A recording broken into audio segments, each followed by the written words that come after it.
So that's us. We'll get to know you guys throughout the trip, and certainly hope you guys enjoy yourselves. You guys want to learn some things? Yeah.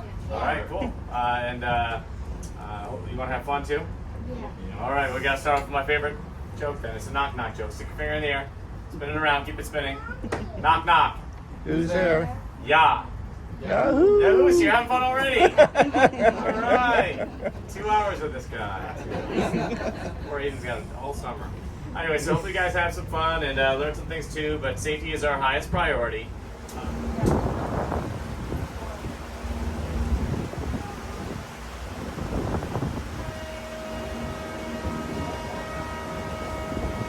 What are you thinking?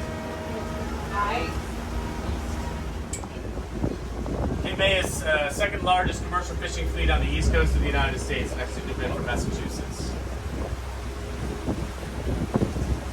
Number one for scallops, so does everybody like scallops? Yeah, really? Number one for scallops in the country here. Okay. Gotcha.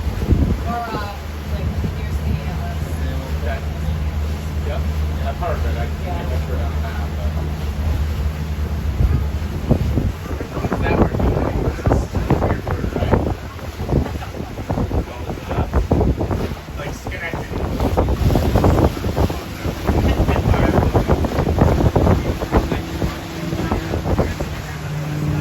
Oh yeah, I haven't seen it before, but my grandmother really was. Oh, yeah. Seaman walk up. Oh yeah. So, Cape May is home to the United States Coast Guard base. Cape May is not the only Coast Guard base in the United States. It's the only Coast Guard base where all enlisted recruits have to go for basic training. They have to go for basic training. They're shipped up for they just kind of fell. So.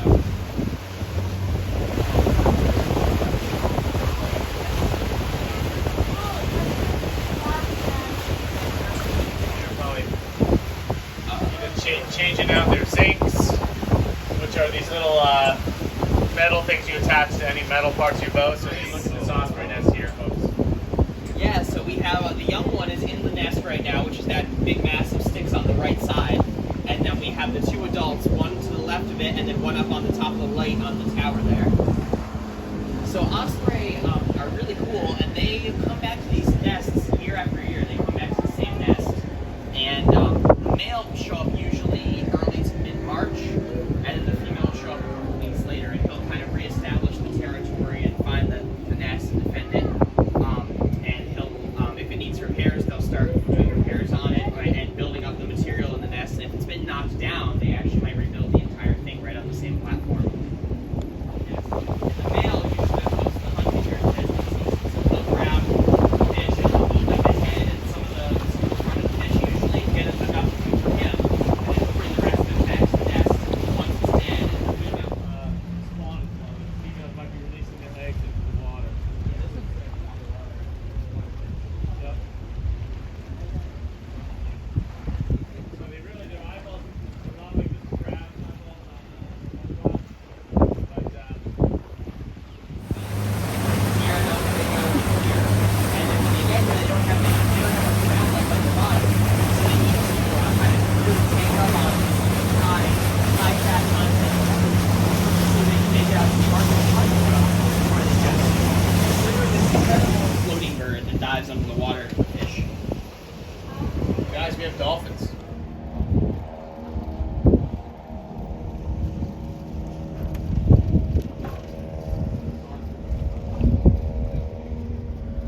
They're probably going to come up anywhere on the here. Really slowly.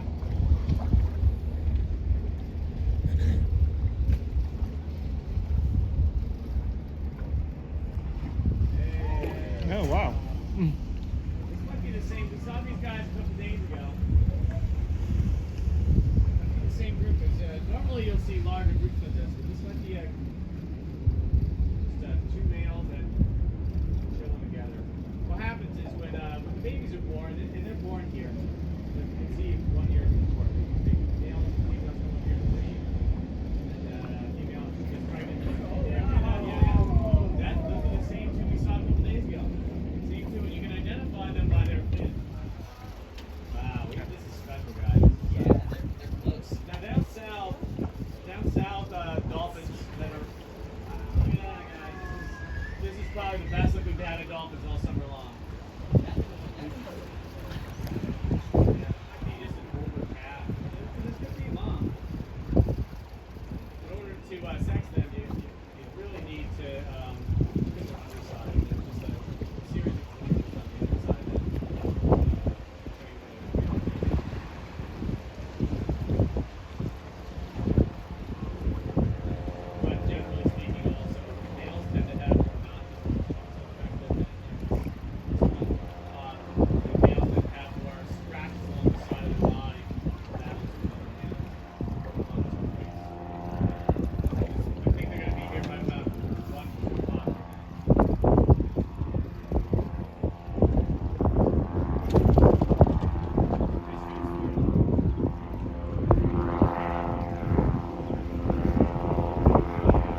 take photos with slide film of their fins. You got to try to like get a really, really good shot of their dorsal fin, that's their back fin, filling the entire picture frame.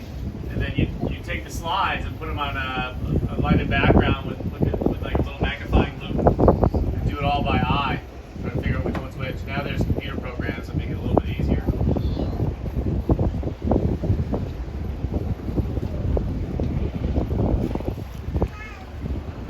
Kind of like a fingerprint.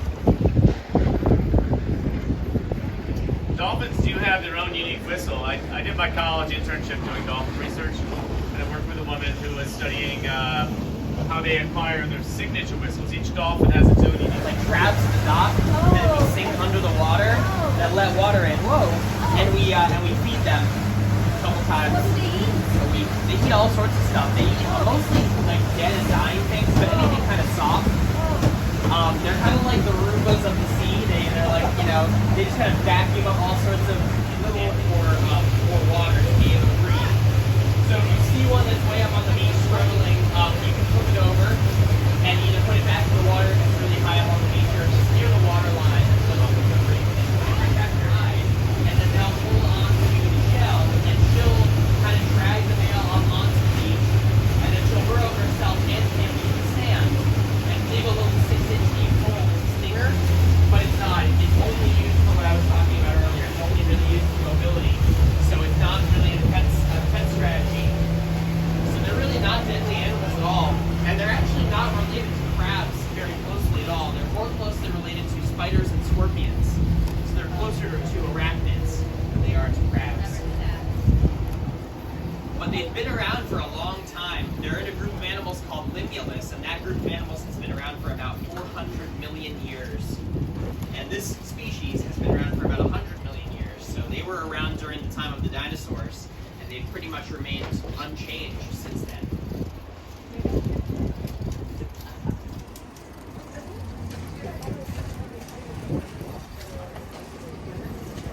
That I'm not sure about, but their blood is blue.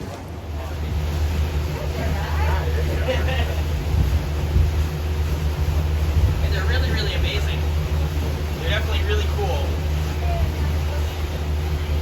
Honestly, I mean, personally, I guess if you see them first from underneath, maybe I could understand, but I feel like if you see them from above, I kind of think they're kind of cute, honestly.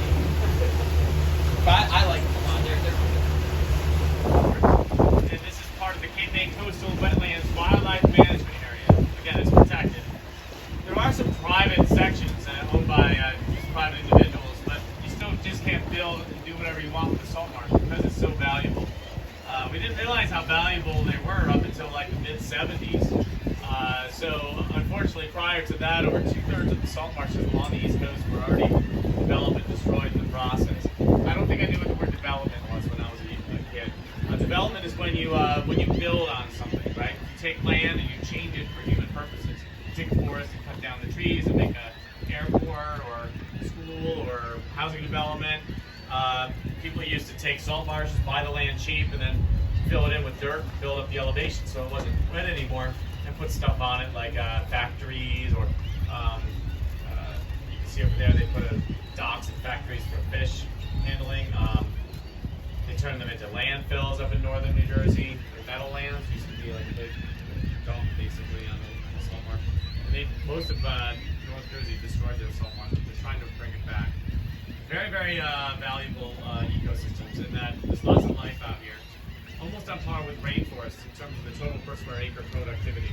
Meaning there's lots of life stuck alive. Snow egrets, which are about half the size, and they have a black bill, kind of a yellow face.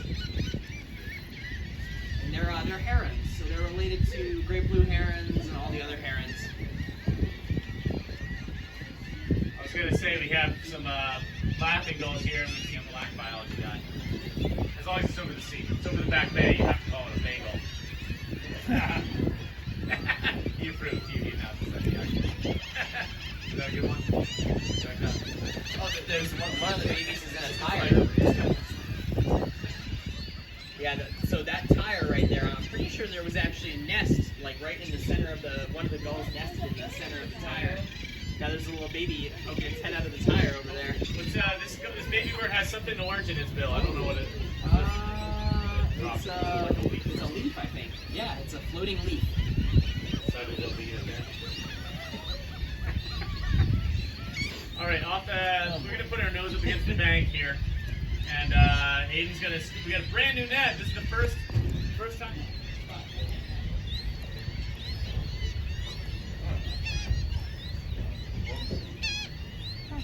All right, so if you guys, are you gonna open up the gate, Aiden? Since the gate's gonna be open, anybody on the bow needs to be sitting down, please. That way we don't accidentally roll over. You can hold the gate for that, thanks.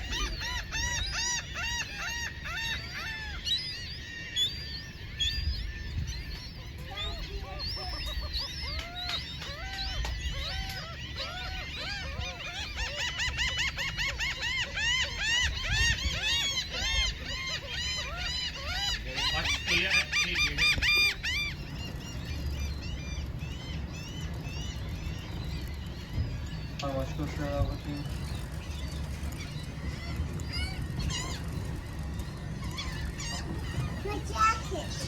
Good. It's secret. How about you throw it back on? It's kind of cold, right?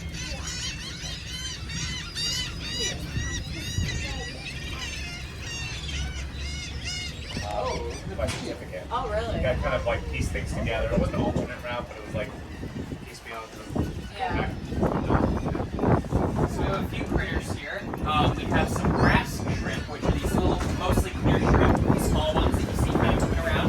And then we have this fish here called a mummy chub, which is a little minnow. It's related to killifish. So all of this stuff I kind of caught in a big patch of what's called rockweed, which is this seaweed that you see sometimes in these little patches along the edge, and it floats on the surface.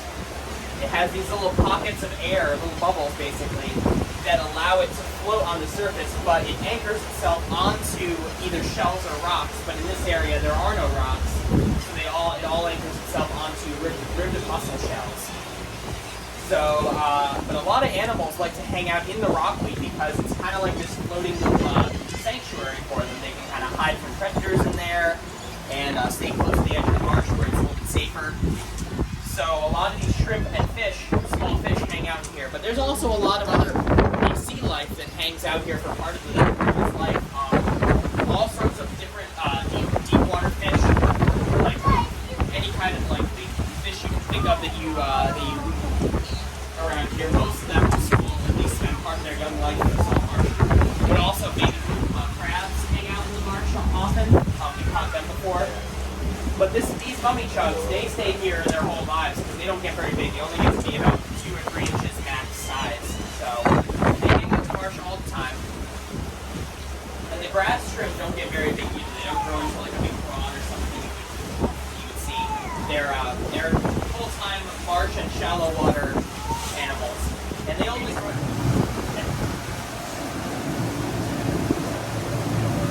And rumor has it you can wrap a mummy chug in wet newspaper and mail it to California and it would arrive alive. That's a pretty hardy fish. You can take the Intracoastal Waterway all the way from New Jersey all the way down to and around the tip of Florida. You don't want to be exposed to the wind and waves in the open ocean. And now this is my favorite part of the trip. I'm excited because over the winter time I reworked our contract. Okay. Let's see, 84. Oh my gosh. Before that, well, the boat was on the west coast. Where? Oregon. Oh, wow. Where? Where in Oregon? Okay, yeah.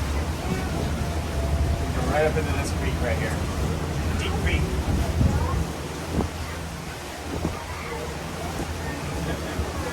You're not from Oregon. No, none of that is.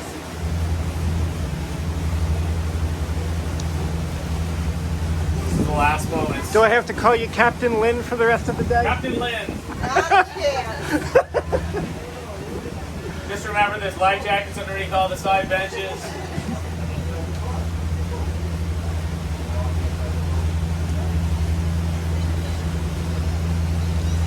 Oh, you got the knack. Like riding a bike or riding a boat? Ride the boat.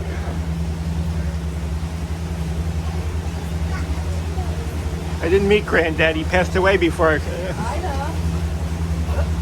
Look at that.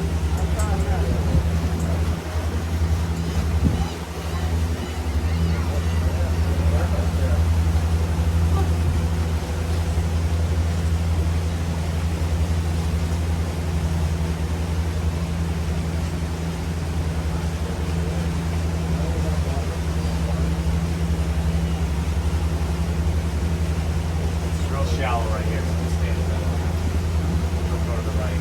See where it's like a quarter water? Turn left.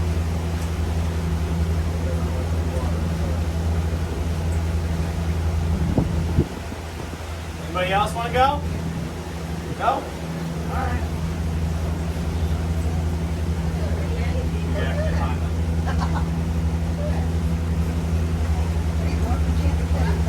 Ooh, there's a diamondback terrapin turtle right Oh. here. Off at about 3 o'clock. Oh, it's gonna go Oh, in. it just dropped in the water. Keep your eyes open for a little, what looks like a thick thumb sticking out of the water, and that's what the head looks like when they're in the water.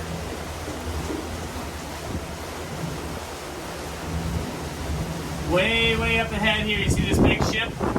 That's the Skimmer one. I used to be able to take a nap during my breaks, and then they don't let me take a nap anymore. It's an old commercial fishing boat called the Irene D3. You're gonna go left here. There's a couple birds over here at 9 o'clock called American Oyster Catchers. They've got those red bills, they're landing now. They've got a bright red bill and black and white plumage with some brown on them. Yeah, they're really cool looking birds. Alright, I'll grab them here. Nice job, Captain Lynn. They're a type of sandpiper, and they actually do nests around here. They don't go up to the Arctic. They just on beaches around here. And they use their long bills to probe into the mud or sand for clams or mussels. And the tip of their bill is very thin and sharp, so they can actually slice open the muscle that holds the two halves of the shell together. And then they can use their barbed tongue to sort that.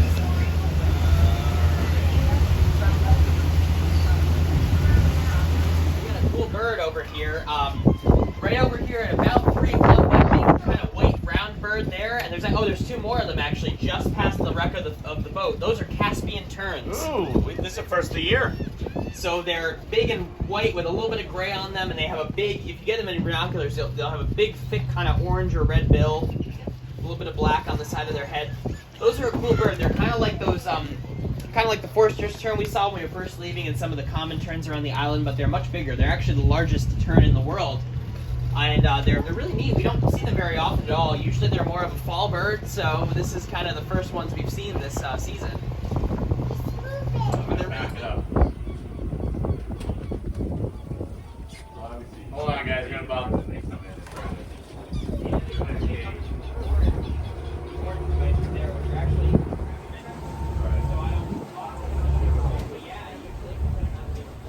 I wasn't grabbing.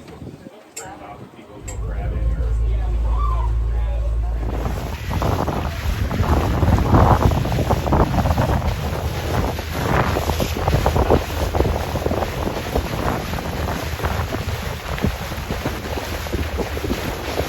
They are true crabs, unlike the horseshoe crabs, but they are a little bit different than most crabs. They have kind of a round shell and kind of a little snout, and then they have small, thin claws and long, thin legs. So most crabs can only really move side to side, but these guys can move side to side, front to back, diagonally, kind of all in a circle. So they're a lot more mobile than other crabs, which helps them because they are usually not using their claws for defense as much as a blue claw crab or some of the other crab species with stronger claws would. They also use camouflage to avoid being eaten. So as I'm bringing it around, you'll see it's got some seaweed and some stuff growing on its shell.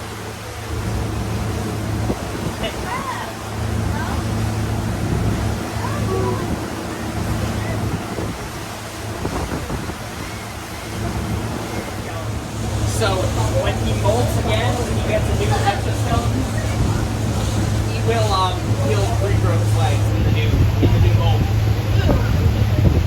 Why is he so mossy? Why is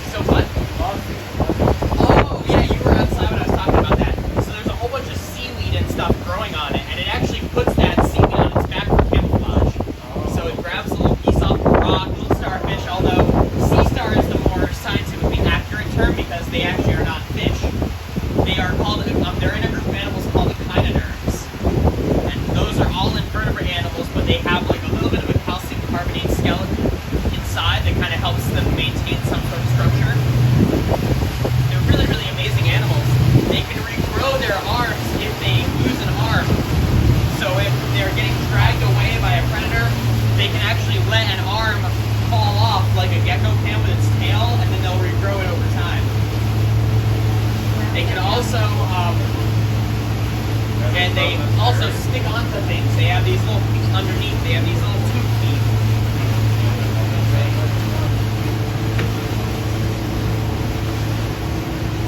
So you can kind of see at the tips here, some of the tube feet are starting to kind of come out and wiggle around.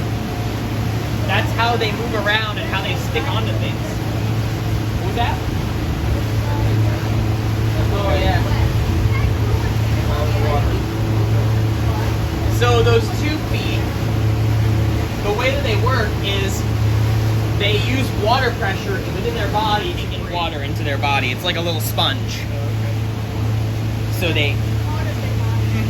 Yeah, it's like a little sponge basically that takes water in, and then they get the oxygen out of the water, and they also... This is a purple sea urchin, and unlike some of the sea urchins in the Caribbean, they are not venomous, so they're safe to handle and safe to touch. And they're vegetarians. All sea urchins eat plants. They eat mostly seaweed. And they are related to sea stars, even though they don't look that similar. They do kind of have a little bit of a star shape. They have like rows of spines that are in a bit of a star shape, and their mouth is actually a star shape as well. And just like the sea star, they have a little calcium carbonate skeleton underneath their skin, which kind of helps hold them together, and it's where the spines anchor to. Yeah, they can move their spines individually or as a group. And you'll see as I'm bringing it around, it kind of wiggles around. It uses the spines to move around, but it also uses the spines, especially the ones on its back, for defense. So what it'll do is if it's being like attacked by a stingray or a shark, or a fish with a sharp beak or a sharp set of teeth that can actually crunch on the shell, it'll basically just stick its spines up in all directions, kind of get really round and spiky and just be very hard to swallow. The mouth is right here underneath. It's kind of those 5 little white teeth right there. It looks like the beak of an octopus. They use that to munch on seaweed.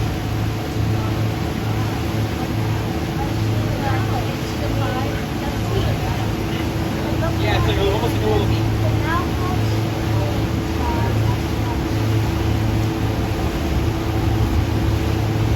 Cool, right?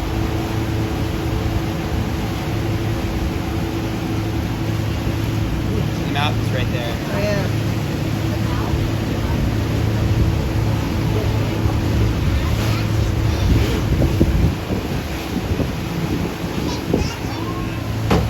So this right here is a lightning whelp.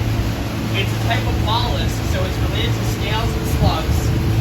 So this whole part of the body here is basically its whole body, and it's kind of slimy. And then this part right here is hard, kind of like the shell. It's called the operculum, and it's basically a doorway, like a hard seal, that helps to seal off the entrance to the body if it's being threatened. It can kind of suck its whole body inside the spiral of the shell and then block it off. So I'll bring it around. Just like a snail or a slug, they secrete slime as they walk, and they kind of slide along. They have a big foot, right?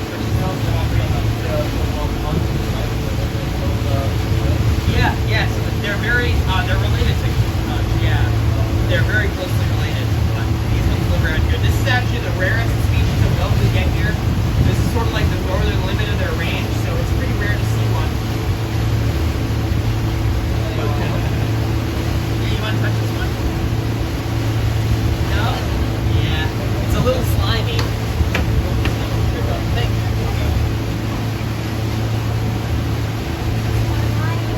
Yeah. So basically in the front here, it has this siphon that will come out when it's in the water, and it'll take in water that way and kind of filter out some stuff in the water. And then it has eye stalks like a slug that kind of come out over here by the opening, and that's how it sees when it's moving around.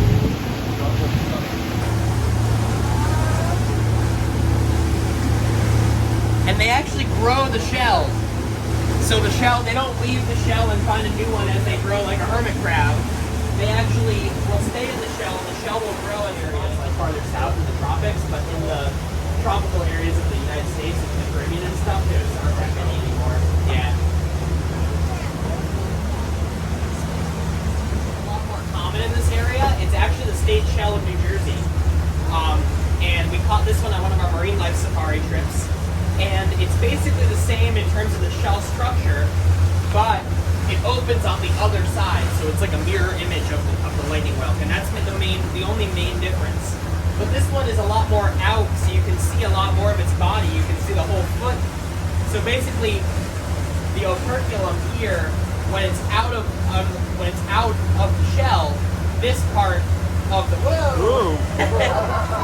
is kind of what sticks to the bottom, and then the operculum kind of folds back. But when it kind of curls up, this folds over.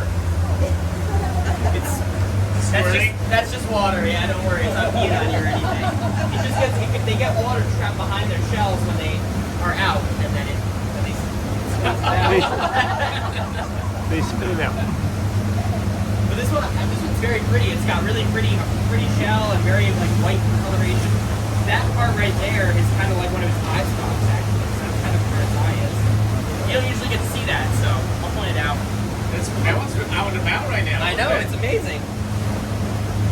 So that right there is one of the eye stalks. Yeah, that one's name is Lawrence. Lawrence Welt. So that little triangular bit with the little round tip, that's one of the eye stalks there. Okay. Yeah.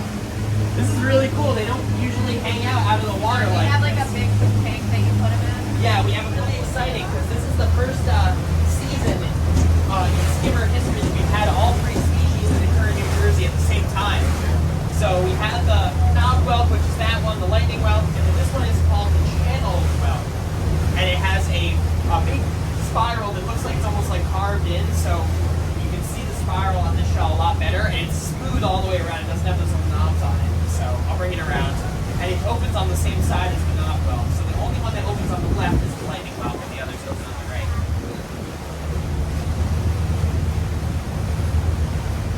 They can all grow to be really large like that, but it's just a matter of how old they are. And no one really knows. Scientists haven't figured out a way to tell their age, so you don't really know how old they could be. But I imagine that one, the really big one, is pretty old because they start off when they're young. They start off as being about the size of the head of a push pin. They're really, really tiny.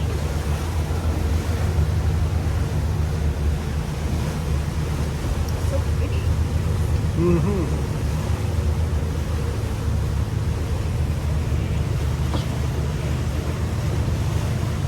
Yeah, for whatever reason, that one knob whelk is too big.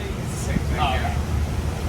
These are limpets, or slipper shells, and they're an animal. They're not a parasite, but they kind of just hang out on the bodies of especially hard animals like the whelks and horseshoe crab shells and these guys, and they just kind of eat bits of like ciliate algae that grow on the shells.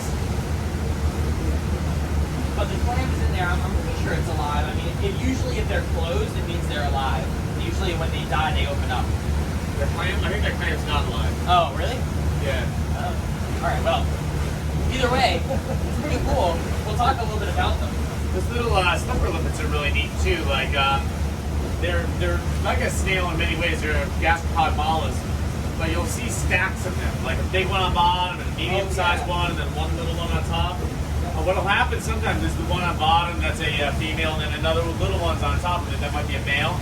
And then as it grows, another smaller one might end up on top of it, and then it turns the one underneath it into a female or intermediate gender. So they can change genders.